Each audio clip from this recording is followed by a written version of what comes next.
नमस्कार मित्रों, मैं धनेश्वर महतो। 1947 में आज़ादी मिली और बंटवारा भी हुआ, देश का विभाजन हुआ।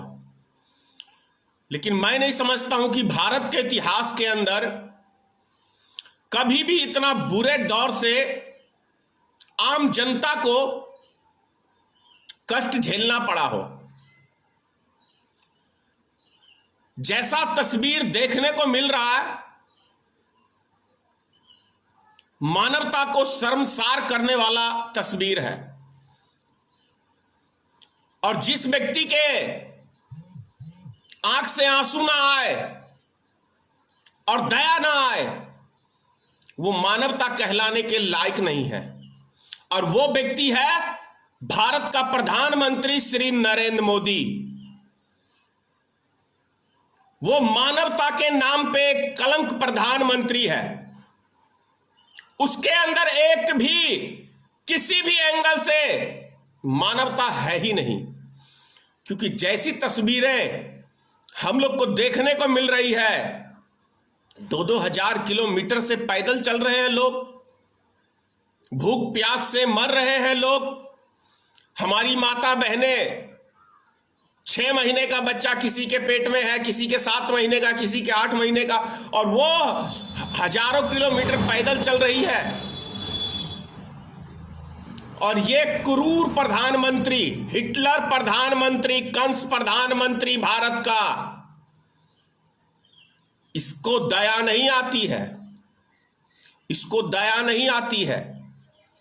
अपने आप में पता नहीं किस दुनिया में जीता है ये प्रधानमंत्री कि मजदूरों की परेशानी, हमारे देश में माता बहनों की परेशानी इस व्यक्ति को कहीं नजर ही नहीं आता है। इस व्यक्ति को यदि कुछ नजर आता है तो अपने शौक, फैशन, अच्छा ही कहा था श्री राहुल गांधी ने कि ये सूट बूट की सरकार है, कुछ बुरा नहीं कहा था। क्योंकि मोदी एक बार जो वस्त्र पहन लेता है उसे दोबारा वस्त्र नहीं पहनता है। शायद इस वस्त्र से याद आया कि इसीलिए मुझे लगता है अपनी घरवाली का साथ नहीं दिया इसने। जब वस्त्र पहनता है उसको छोड़ देता है, तो ऐसी चीजें इसको। और इसी के पार्टी में जो अभी कपिल मिश्रा है, उसी का बयान था कि प्रत्येक दिन नरेंद्र मोदी को नई नई चाहिए। आज उसके पार्टी के एक कदावर नेता है, और उसी को देखा आपने, दिल्ली में दंगे हुए थे और कैसे उसको Y+ की सुरक्षा दे दी गई। तो जो पोल पट्टी खोल दे उसकी तो बड़ी वो करते हैं मोदी जी। लेकिन बहुत अफसोस की बात है, 20 लाख करोड़ का राहत पैकेज। अब मैं एक श्री नरेंद्र मोदी का ही बयान दिखाता हूं भाषण देते हुए। आप इससे समझ सकते हैं कि नरेंद्र मोदी जी वो स्वयं क्या कह रहे हैं। एक सेकंड सर, मैं आपको भी एक दिखाता हूं। ये तस्वीर देख लीजिए। ये जो पैकेज घोषित करते हैं ना, और जो कुछ देते नहीं ना, अब उनको पैक कर करके भेजने का समय आ गया। संकट के समय एक पैकेज घोषित करने की फैशन हो गई है। भाई आपको कुछ मिलता है कि इतने पैकेज आते हैं? मिला है कुछ? आपको मिला है कुछ? ये जो पैकेज घोषित करते हैं ना, और जो कुछ देते नहीं ना, अब उनको पैक कर करके भेजने का समय आ गया। अब आप समझ गए होंगे कि जो सरकारें पैकेज घोषित करती हैं और देते नहीं हैं, ये प्रधानमंत्री स्वयं कह रहे हैं। प्रधानमंत्री जी का स्वयं का बयान है कि जो पैकेज घोषित करते हैं और वो पैकेज देते नहीं हैं, वैसे व्यक्तियों को पैक करने का समय आ गया है। मतलब ये आप बढ़िया से तर्क समझ लीजिए कि प्रधानमंत्री स्वयं कह रहे हैं कि पैकेज तो मैंने बहुत सारे दिए, जनता तक नहीं पहुंचा।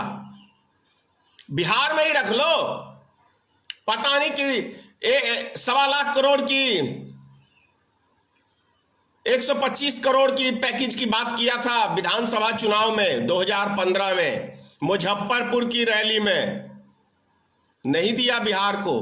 कहां गया वो पैकेज? या दिया होगा तो आपस में बांट लिया होगा। अब ये 20 लाख करोड़, आप समझ लीजिए 20 लाख करोड़। क्या गरीब किसी मजदूर को, जो व्यक्ति एक रेलगाड़ी की सुविधा नहीं दे सकता है, उनको घर तक नहीं पहुंचा सकता है, वो व्यक्ति क्या आपको राहत पैकेज की बात कर रहा है और वो दे देगा? और याद होगा आपको 2014 के चुनाव में, रैलियों में, तमाम रैलियों में, एक दो रैलियों में नहीं सैकड़ों रैलियों में नरेंद्र मोदी ने भाषण में कहा था कि विदेश से हम काला धन लाएंगे, 100 दिन के अंदर लेके आएंगे। 15-20 लाख रुपए तो यूं ही, इतना काला धन है विदेश के बैंक में, इतना काला धन है कि 15-20 लाख रुपया तो आपको यूं ही मिल जाएगा। तो यह समझने की बात है। मधुबनी के अंदर 2 दिन के अंदर 3 गाड़ियां आई हैं, रेलगाड़ियां, लेकिन वो स्थिति है खाने की। पिछले 50 दिन के अंदर 3 गाड़ियां, मात्र 3 गाड़ियां हैं, यानी 3,3300 आदमियों को लेके आया गया है, जो कि लाखों आदमी सिर्फ मधुबनी जिले के लोग बाहर फंसे हुए हैं। लगभग 2 महीना होने जा रहा है। अब उनको खाने पीने के लिए ऐसा व्यवस्था सरकार ने किया है, सरकार ने उनका ऐसा व्यवस्था किया है कि जैसे कोई जानवर को चारा नहीं देके भाग जाता है, वो तो जानवर को फिर भी मिला के खिलाता है, तो इस तरीके से चारा दे देता है, यानी खाना, और छोड़ देता है। और जैसे 4 कुत्ते नहीं उसके खाने के ऊपर झपटते हैं, उसी तरह से। एक तस्वीर में आपको और दिखा रहा हूं, रेलगाड़ी की ही है, कटिहार की। आप इस तस्वीर को देख के समझ सकते हैं। एक तस्वीर में आपको दिखा रहा हूं, ये खाने में देख लीजिए, ये तस्वीर को जरा ध्यान से देख लीजिए।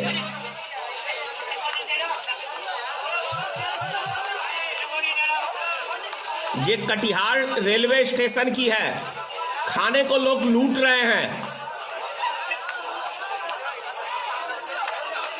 क्या इससे पहले आपने भारत में ऐसी तस्वीर देखी थी? एक तस्वीर मैं आपको और दिखा रहा हूं, ये तस्वीर देख लीजिए।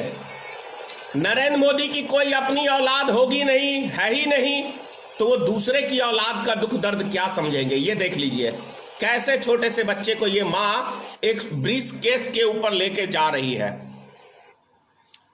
और ये उससे भी भयानक, जो मानवता को शर्मसार कर देगी, वो उससे भी भयानक ये तस्वीर, ये दृश्य हमें देखने को मिल रहा है। ये देखिए कैसे ये कचरे के अंदर से ये व्यक्ति खाना बीन के खा रहा है। ये है भारत का new India, make in India, shining India. ये भारत का नया इंडिया है जो मोदी जी ने बनाया है। एक तरफ पक्षी खा, ये देख लीजिए जरा ध्यान से, शर्म नहीं है, हमारे पूर्व शर्म नहीं है माननीय प्रधानमंत्री को। डूब के मर जाओ चिल्लू भर पानी में अंधभक्तों, तुम मानव कहलाने के योग्य नहीं हो। डूब के मर जाए भारतीय जनता पार्टी की सरकार, डूब के मर जाए आरएसएस संगठन, डूब के मर जाओ अंधभक्तों। बेशर्मी का यदि ये मानवता को शर्मसार करने वाली ये तस्वीरें हैं। आप लोग समझ सकते हैं कि क्या इससे पहले भारत की ऐसी तस्वीर हम लोग को कभी देखने को मिला, कोई नाली में से? तो आप लोग समझ सकते हैं क्या ये प्रधानमंत्री कहलाने के योग्य है? क्या ये भारत का प्रधानमंत्री इस योग्य है कि बहुत डिस्टर्ब किया जा रहा है गोबर भक्तों के द्वारा। जब भी वीडियो कॉलिंग करता हूं, ये वीडियो बनाता हूं, वो जानबूझ के इतना कॉल करते हैं ना कि डिस्टर्ब होता है। आदत से मजबूर है ना। क्योंकि मानवता इनके पास है नहीं और सच्चाई इनको देखना कतई पसंद नहीं है। ये तो जी रहे हैं कि अगर मोदी जी कुएं में कूदेंगे तो हम कुएं में कूदेंगे। कल मैंने ऐसा एक तस्वीर भी देखा था। अंधभक्त इसी का नाम है कि आगे की नहीं सोचना, पीछे की नहीं सोचना, जो मेरे आका ने कह दिया बस आका का पालन करना है। इसीलिए कहता हूं अंधभक्त, गोबर भक्त, अरे भारत का हाल खराब हो गया। कोरोना वायरस क्या मार रहा है लोगों को? कोरोना वायरस तो एक बहाना बना के रख दिया है। कोरोना वायरस एक बहाना है। असली निशाना गरीब मजदूर, बिहार यूपी के मजदूर हैं। इनको मारने का एक बहुत बड़ा प्लान है नरेंद्र मोदी का, योगी आदित्यनाथ का, नीतीश कुमार का। यह बहुत बड़ा प्लान है। इस देश में गरीब जनता को मारने का एक बहुत बड़ा षड्यंत्र, बहुत बड़ा प्लान है ये। ज्यादा और क्या कहूं, इतना ही कहूंगा। जय हिंद, जय भारतीय मित्र पार्टी, सीताराम, मां भगवती, हे मां भगवती, हे मां जगत जननी, इस मूर्खों की टीम को कुछ अकल दे दो ताकि ये देश की गरीब जनता के ऊपर तरस खाए। हमारी माता बहनें, छोटे छोटे बच्चे पैदल चल के मर रहे हैं। इतिहास इस बिन औलाद के प्रधानमंत्री को कभी माफ नहीं करेगा। जय हिंद।